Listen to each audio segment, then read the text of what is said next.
પૃથ્વીલોકમાં મહાવિશ્વંભરીનું અવતરણ, દરેક યુગ પરિવર્તન સાથે સાથે માનવીના આચાર, વિચાર, હૈની કરણી અને મનની સ્થિતિ પણ બદલાતી ગઈ.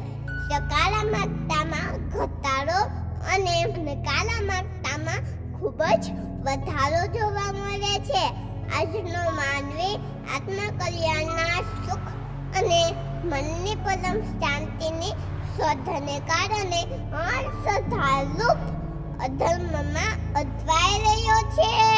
તેથી તો શક્તિ પદાર્થ છોડી વ્યક્તિ પૂજામાં સંપલાઈ શક્યો છે.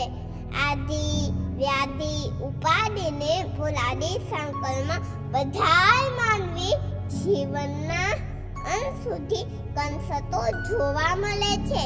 યોગ્ય ઘર અને અધિકારી માતા પિતાના અભાવે પૃથ્વી પર સાત્વિક આત્માઓના અવતરણ અટકી પડ્યા છે. એટલે તો તામસી આત્માઓથી પૃથ્વી પર અત્યાચાર, ભ્રષ્ટાચાર, વ્યભિચાર, પાપાચાર દસે દિશામાં ફૂલી ફાડી રહ્યા છે.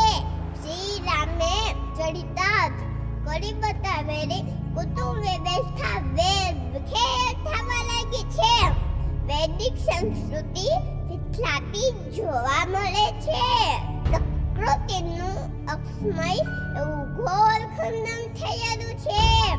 પૃથ્વી પર વ્યાપેલા ઘોર કલયુગની આદારુણ યાદમાં વ્યથાની હજુવા તમામ દેવી દેવતાઓએ કરી અને આ કાર્ય માટે શ્રી મહાપાત્ર જેવા પાત્ર પસંદ કર્યા. શ્રી મહાપાત્રએ તેમના કર્મના પ્રબળ બેહેસથી મહાવિશ્વંભરીને ધરતી પર નીચે ઉતાર્યા અને સત્યની ક્રાંતિની જ્યોતને પ્રગટાવી આ અંધકારમાં પ્રકાશ પાથર્યો. જો મનુષ્ય પ્રકૃતિનો નિયમ તોડશે તો હજુ પણ વિપરીત પરિસ્થિતિના સામના માટે તૈયાર રહેવું પડશે. તેથી તો આવા કપરા સમયે મહાપાત્રએ એક મંદિરનો ઉત્તમ માર્ગ આપે મનુષ્ય જીવને પોતાના ઘરમાં શાંતિનો અહેસાસ કરી શકે. ખરાબ બાંધેલા કર્મોને ભોગવતાની સાથે સાથે એક નવું સારું કર્મનું ભાથું ભેગું કરીને દુઃખમાંથી બહાર નીકળી શકે. તેમજ સાથે સાથે બાળકોમાં સારા સંસ્કારોનું સિંચન કરીને યુગ પરિવર્તનની તૈયારીમાં જોડાઈ શકે. તો ચાલો આપણે સૌ આપણી ફરજોને નીતિથી નિભાવતાની સાથે સાથે પ્રકૃતિના ખંડનને રોકીએ.